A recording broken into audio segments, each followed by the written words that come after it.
إذ قال ربك للملائكة إني جاعل في الأرض خليفة قالوا أتجعل فيها من يفسد فيها ويسفك الدماء ونحن نسبح بحمدك ونقدس لك قال إني أعلم ما لا تعلمون۔ اور اس وقت کا تذکرہ سنو جب تمہارے پروردگار نے فرشتوں سے کہا کہ میں زمین میں ایک خلیفہ بنانے والا ہوں۔ وہ کہنے لگے کیا آپ زمین میں ایسی مخلوق پیدا کریں گے جو اس میں فساد مچائے اور خون خرابہ کرے، حالانکہ ہم آپ کی تسبیح اور حمد و تقدیس میں لگے ہوئے ہیں۔ اللہ نے کہا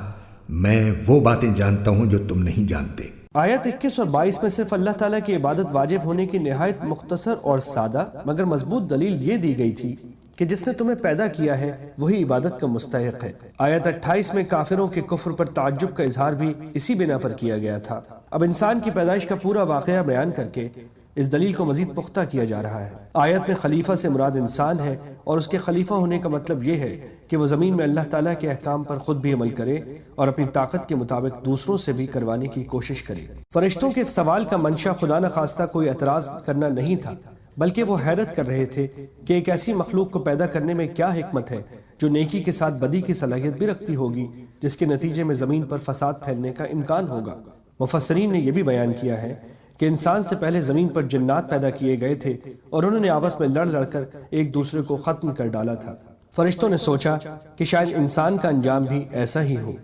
وَعَلَّمَ آدَمَ الْأَسْمَاءَ كُلَّهَا ثُمَّ عَرَضَهُمْ عَلَى الْمَلَائِكَةِ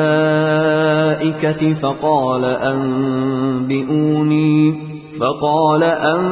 أنبئوني بأسماء هؤلاء إن كنتم صادقين۔ اور آدم کو اللہ نے سارے نام سکھا دیے، پھر ان کو فرشتوں کے سامنے پیش کیا اور ان سے کہا اگر تم سچے ہو تو مجھے ان چیزوں کے نام تو بتلاؤ۔ ناموں سے مراد کائنات میں پائی جانے والی چیزوں کے نام، ان کی خاصیتیں اور انسان کو پیش آنے والی مختلف کیفیات کا علم ہے، مثلا بھوک، پیاس، صحت اور بیماری وغیرہ۔ اگرچہ آدم علیہ السلام کو ان چیزوں کی تعلیم دیتے وقت فرشتے بھی موجود تھے، لیکن چونکہ ان کی فطرت میں ان چیزوں کی پوری سمجھ نہیں تھی، اس لیے جب ان کا امتحان لیا گیا تو وہ جواب نہیں دے سکے، اور اس طرح اللہ تعالیٰ نے عملی طور پر انہیں باور کرا دیا کہ جو کام اس نئی مخلوق سے لینا مقصود ہے وہ فرشتے انجام نہیں دے سکتے۔ قالوا سبحانك لا علم لنا إلا ما علمتنا إنك أنت العليم الحكيم۔ وہ بول اٹھے آپ ہی کی ذات پاک ہے، جو کچھ علم آپ نے ہمیں دیا ہے اس کے سوا ہم کچھ نہیں جانتے،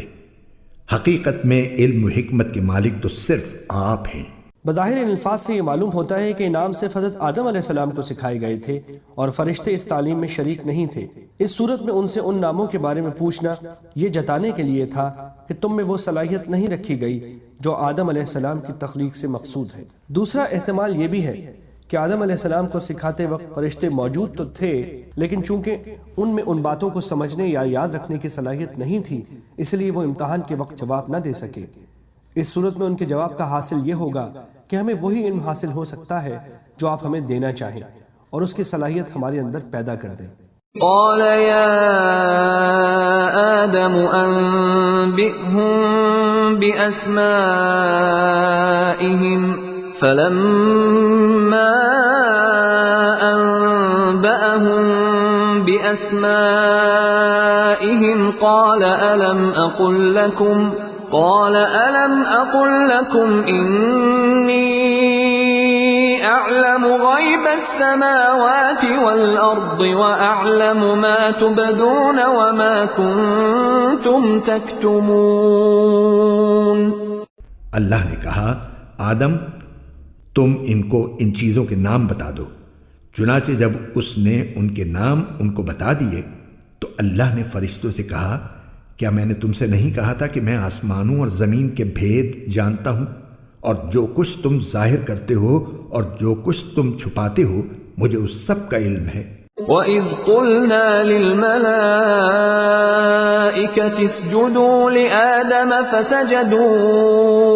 إِلَّا إِبْلِيسَ أَبَى وَاسْتَكْبَرَ وَكَانَ مِنَ الْكَافِرِينَ۔ اور اس وقت کا تذکرہ سنو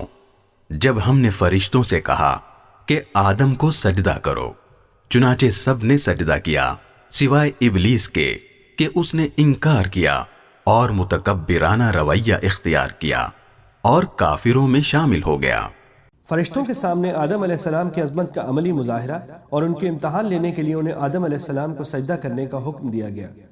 یہ سجدہ عبادت کا نہیں، تعظیم کا سجدہ تھا، جو بعض پچھلی شریعتوں میں جائز تھا۔ بعد میں تعظیم کے لیے بھی اللہ تعالیٰ کے سوا کسی اور کو سجدہ کرنے کی سختی سے ممانعت کر دی گئی تاکہ شرک کا کوئی شائبہ بھی پیدا نہ ہو۔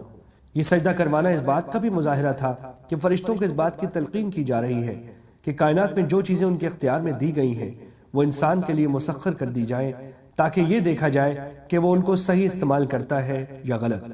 گرچہ براہ راست سجدے کا حکم فرشتوں کو دیا گیا تھا، مگر اس میں تمام جاندار مخلوقات بھی شامل تھیں، لہٰذا ابلیس جو جنات میں سے تھا اس پر بھی اس حکم کی تعمیل لازم تھی۔ لیکن جیسا کہ خود قرآن کریم نے دوسری جگہ بیان فرمایا ہے، وہ اللہ تعالیٰ سے کہنے لگا کہ مجھے تو نے آگ سے پیدا کیا اور آدم کو مٹی سے، اس لیے میں اس سے افضل ہوں، میں اسے کیوں سجدہ کروں؟ اس واقعے سے دو سبق ملتے ہیں، ایک یہ کہ اپنے آپ کو بذات خود دوسروں سے بڑا سمجھنا اور اپنی بڑائی بگھارنا کتنا بڑا گناہ ہے، اور دوسرا سبق یہ کہ جب اللہ تعالیٰ کی طرف سے کوئی واضح حکم آ جائے تو بندے کا کام یہ ہے کہ اس حکم کو دل و جان سے بجا لائے، چاہے اس کی حکمت اور فائدہ سمجھ میں آئے یا نہ آئے۔ وَقُلْنَا يَا آدَمُ اسْكُنْ أَنْتَ وَزَوْجُكَ الْجَنَّةَ وَكُلَا مِنْهَا رَغَدًا حَيْثُ شِئْتُمَا وَلَا تَقْرَبَا هَذِهِ الشَّجَرَةَ فَتَكُونَا مِنَ الظَّالِمِينَ۔ اور ہم نے کہا آدم تم اور تمہاری بیوی جنت میں رہو اور اس میں سے جہاں سے چاہو جی بھر کے کھاؤ، مگر اس درخت کے پاس بھی مت جانا ورنہ تم ظالموں میں شمار ہوگے۔ یہ کون سا درخت تھا؟ قرآن کریم نے اس کی وضاحت نہیں فرمائی، نہ اس کے جاننے کی ضرورت ہے۔ اتنا جان لینا کافی ہے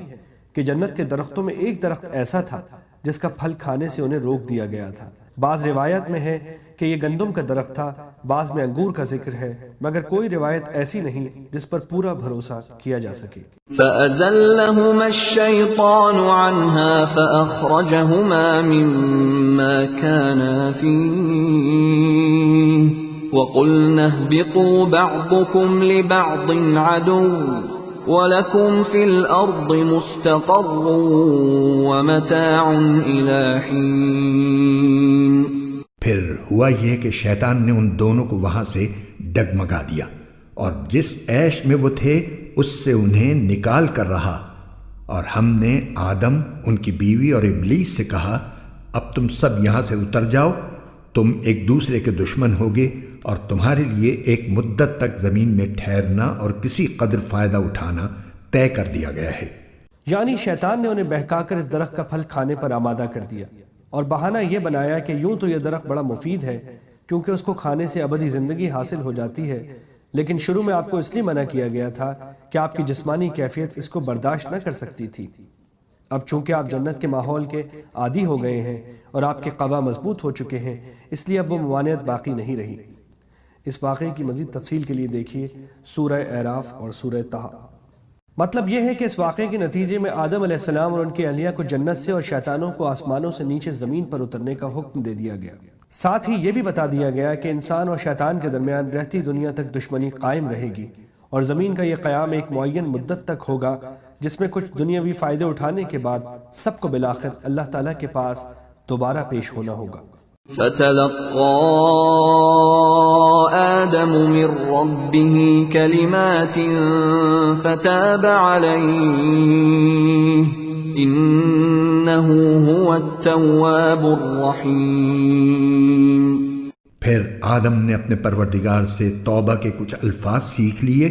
جن کے ذریعے انہوں نے توبہ مانگی چنانچہ اللہ نے ان کی توبہ قبول کر لی، بے شک وہ بہت معاف کرنے والا بڑا مہربان ہے۔ جب آدم علیہ السلام کو اپنی غلطی کا احساس ہوا تو وہ پریشان ہو گئے، لیکن سمجھ میں نہیں آ رہا تھا کہ اللہ تعالیٰ سے کن الفاظ میں معافی مانگے، اس لیے زبان سے کچھ نکل نہیں رہا تھا۔ اللہ تعالیٰ نے جو دلوں کے حال سے بھی خوب واقف ہیں اور رحیم و کریم بھی ہیں، ان کی اس کیفیت کے پیش نظر خود ہی ان کو توبہ کے الفاظ سکھائے جو سورہ اعراف میں مذکور ہیں۔ قال ربنا ظلمنا انفسنا وان لم تغفر لنا وترحمنا لنکونن من الخاسرین، یعنی اے ہمارے پروردگار، ہم اپنی جانوں پر ظلم کر گزرے ہیں، اور اگر آپ نے ہمیں معاف نہ فرمایا اور ہم پر رحم نہ کیا تو ہم برباد ہو جائیں گے۔ اس طرح اللہ تعالیٰ نے زمین پر بھیجنے سے پہلے انسان کو یہ تعلیم دے دی کہ جب کبھی نفسانی خواہشات یا شیطان کے بہکاوے میں آ کر اس سے کوئی گناہ سرزد ہو جائے تو اسے فوراً اللہ تعالیٰ سے توبہ کرنی چاہیے، اور اگرچہ توبہ کے لیے کوئی خاص الفاظ لازمی نہیں ہیں،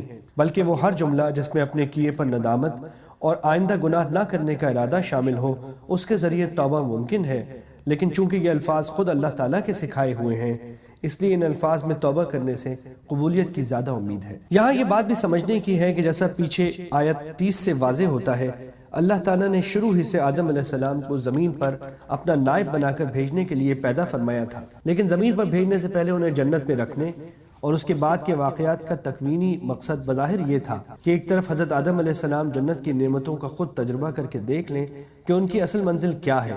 اور زمین پر پہنچنے کے بعد اس منزل کے حصول میں کس قسم کی رکاوٹیں پیش آ سکتی ہیں اور ان سے نجات پانے کا کیا طریقہ ہوگا۔ چونکہ فرشتوں کے مقابلے میں انسان کا امتیاز ہی یہ تھا کہ اس میں اچھائی اور برائی دونوں کی صلاحیت رکھی گئی تھی، اس لیے ضروری تھا کہ اسے زمین پر بھیجنے سے پہلے ایسے تجربے سے گزارا جائے۔ پیغمبر چونکہ معصوم ہوتے ہیں اور ان سے کوئی گناہ سرزد نہیں ہو سکتا، اس لیے آدم علیہ السلام کی یہ غلطی در حقیقت اجتہادی غلطی، بونافائیڈ مسٹیک تھی، یعنی سوچ کی یہ غلطی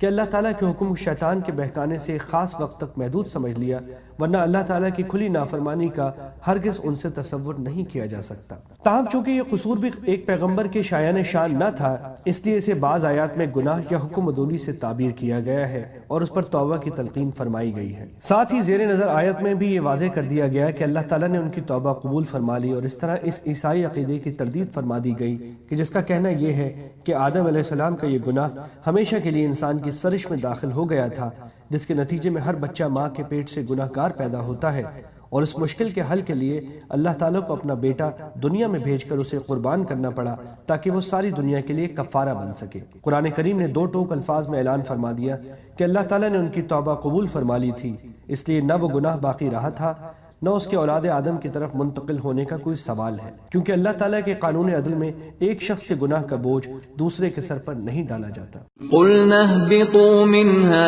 جَمِيعًا فَإِمَّا يَأْتِيَنَّكُمْ مِنِّي هُدًى فَمَن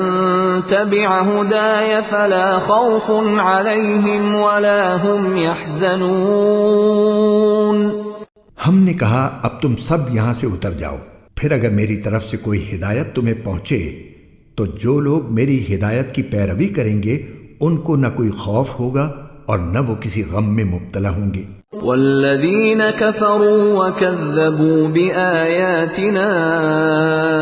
اولئک اصحاب النار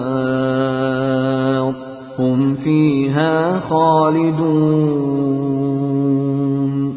اور جو لوگ کفر کا ارتکاب کریں گے اور ہماری آیتوں کو جھٹلائیں گے وہ دوزخ والے لوگ ہیں جہاں وہ ہمیشہ رہیں گے۔